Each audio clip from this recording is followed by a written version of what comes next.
नोंथांमोना नायलांदो जेरै माने हालि गारबाय दैज्लां बोथोराव दैज्लां बोथोरनिफ्राय हालि गारनानै माइफोरा बोरै जादों खनसेबो नायाखै दिनै नायनोसै आरोना थांनो ओंखारदों आं बेनो न'या नै न'निफ्राय थांगोन आङो दिनै दुब्लि नायथिंनो माइफोरा मोनदोंना मोनाखै दा लागोन लोगोसे रबर जिबौफोर ओंखारनो हागौना अन्थाइ लाबाय रबटआ बेसे हामगोन ना दा नैबे मोनसेयासो हामगोनब्रा रबटआला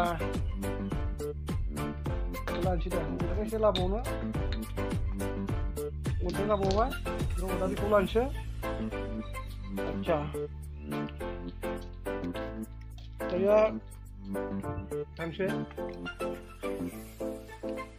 गोबाव जाबाय दैज्लां बोथोर माबायैयाबो माइ खेथि नायैया दिनै माइ खेथिया बोरै जाखो नायना फैनोसै लोगोफोर बेनो आंनि न'आ ओमफ्राय दैज्लां बोथोर माइफोरा मोनदोंबा हानांगौ जागोन बेखायनो माबायदि जाखो माइफोरखौ नायना फैनोसै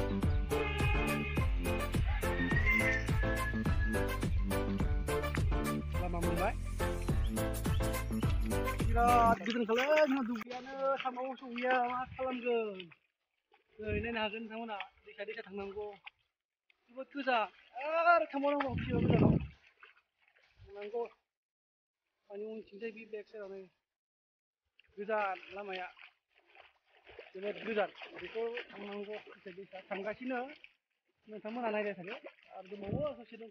गोजानैनो ओरै थांनांगौ गोजानावसो नोंथांमोना नायलांदो लासैनो आरो लोगोफोर नोंथांमोना साबस्क्राइब खालामना होब्रा अननानै आरो हायोबा शेयार खालामना हो जाहाथे आंनि ब्लगखौ आंनि बे लकेल भिलेज ब्लग आरोना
Bye.